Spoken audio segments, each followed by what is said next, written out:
প্রিয় ভিউয়ার্স, আজকে আমরা আলোচনা করব দ্রুজ ধর্ম সম্পর্কে। দ্রুজ একটি একেশ্বরবাদী ধর্ম এবং সামাজিক সম্প্রদায়। দ্রুজদের আবাসভূমি সিরিয়া, লেবানন, ইসরায়েল এবং জর্ডান।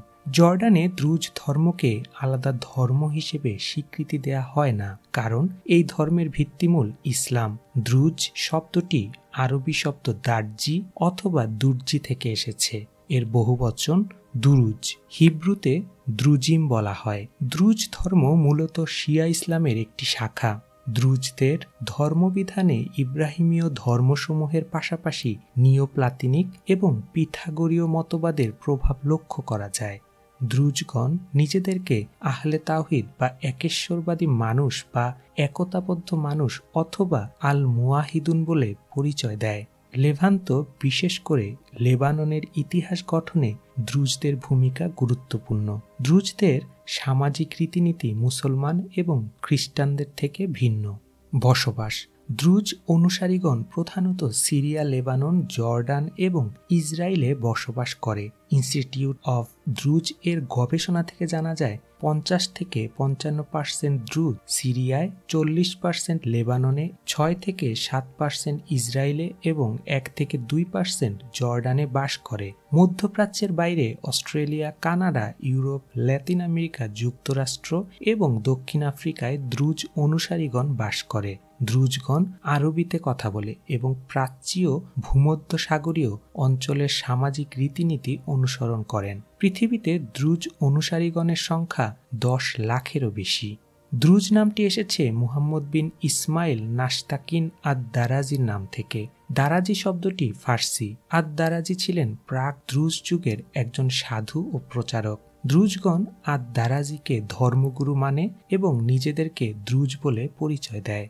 প্রথম দিকে আদ-দারাজি গোপনে তার মতবাদ প্রচার করতেন। তিনি প্রচার করতেন সৃষ্টিকর্তা মানুষের মাঝে বিরাজ করেন, বিশেষ করে হযরত আলী রাদিয়াল্লাহু আনহু এবং তার বংশধরদের মাঝে। তৎকালীন খলিফা আল হাকিম বি আমর আল্লাহর মাঝেও সৃষ্টিকর্তা আছেন বলে প্রচার করেন। আদ-দারাজি নিজেকে বিশ্বাসের তরবারি ঘোষণা করেন।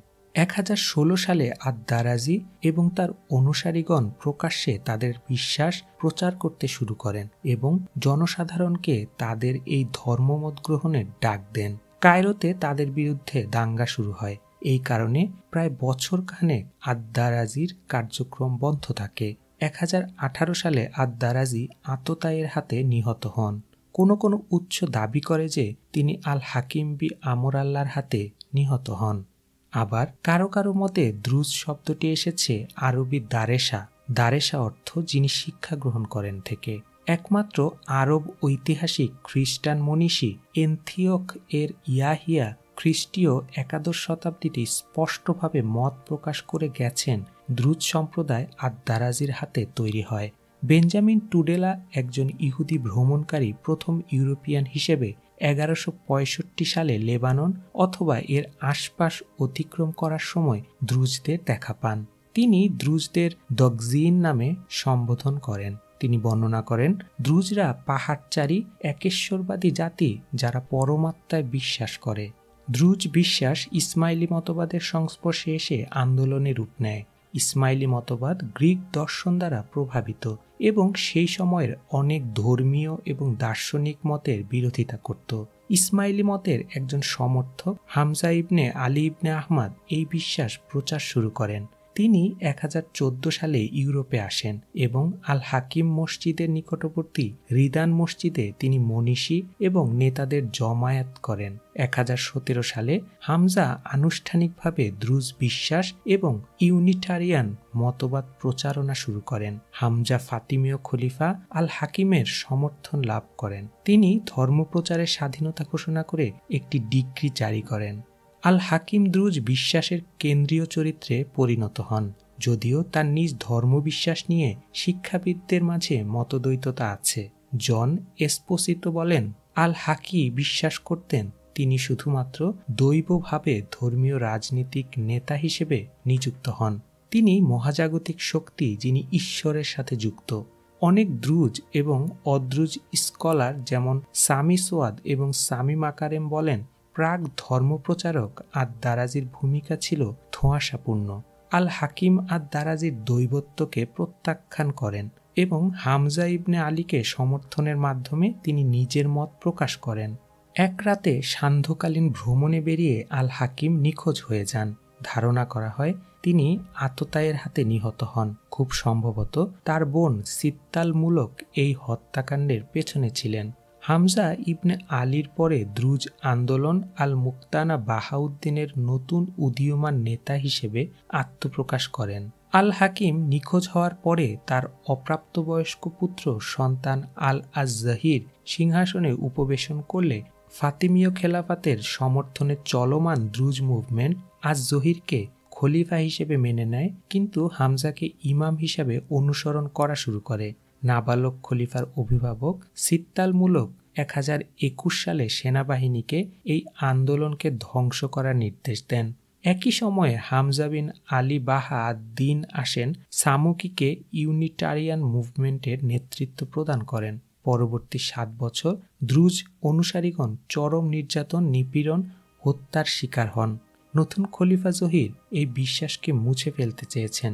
এটি ছিল ফাতিমীয় সাম্রাজ্যে ক্ষমতার যুদ্ধের ফলাফল, কারণ দ্রুজ অনুসারীগণ আলী আজ-জহিরকে তাদের ইমাম হিসেবে মেনে নিতে অস্বীকৃতি জানান। অনেক গুপ্তচর, বিশেষ করে আদ-দারাজির অনুসারীগণ ইউনিটারিয়ান আন্দোলনে সম্পৃক্ত হয়। গুপ্তচরগণ মূলত বিভিন্ন ঝামেলার সৃষ্টি করে দ্রুজ মতবাদের সম্মানহানির চেষ্টা করত। নতুন খলিফা এরই সূত্র ধরে দ্রুজ সম্প্রদায়ের উপর সেনা লেলিয়ে দেন। এন্তিওক থেকে আলেকজান্দ্রিয়া পর্যন্ত ফাতিমীয় সেনাবাহিনীর হাতে প্রায় 10,000 দ্রুজ অনুসারী নিহত হয়। বৃহত্তম হত্যাযজ্ঞ সংঘটিত হয় এন্তিওকে। সেখানে 5,000 দ্রুজ ধর্মীয় নেতাকে হত্যা করা হয়। এর ফলে দ্রুজ অনুসারীগণ আত্মগোপন করে। যারা ধরা পড়ত তাদেরকে বলপূর্বক ধর্মত্যাগে বাধ্য করা হতো অথবা হত্যা করা হতো। দক্ষিণ লেবানন এবং সিরিয়াতে কিছু দ্রুজ টিকে থাকতে সমর্থ হয়। আজ-জহিরের মৃত্যুর 2 বছর পরে 1038 সালে দ্রুজ আন্দোলন আবার মাথাচাড়া দিয়ে ওঠে। লেবানন, সিরিয়া এবং ইসরায়েলে দ্রুজগণ আলাদা ধর্মীয় সম্প্রদায়ের মানুষ হিসেবে স্বীকৃত। দেশের প্রতি দ্রুজদের আনুগত্য এবং ভালোবাসা প্রবল। নিজ সম্প্রদায়ের প্রতি দ্রুজগণ খুবই সহমর্মী। দেশে বিদেশে যেখানেই হোক দ্রুজগণ একে অন্যের প্রতি একাত্মতা ঘোষণা করে। দ্রুজদের ক্ষমতার ইতিহাস আছে এবং লেভান্তে বসবাসকারী অন্য সম্প্রদায়ের তুলনায় দ্রুজরাই সবথেকে বেশি স্বাধীনতা ভোগ করেছে। দ্রুজদের ধর্মগ্রন্থের নাম কিতাব আল হিকমা বা রাসাইল হিকমা, যা বাংলায় জ্ঞানের বই।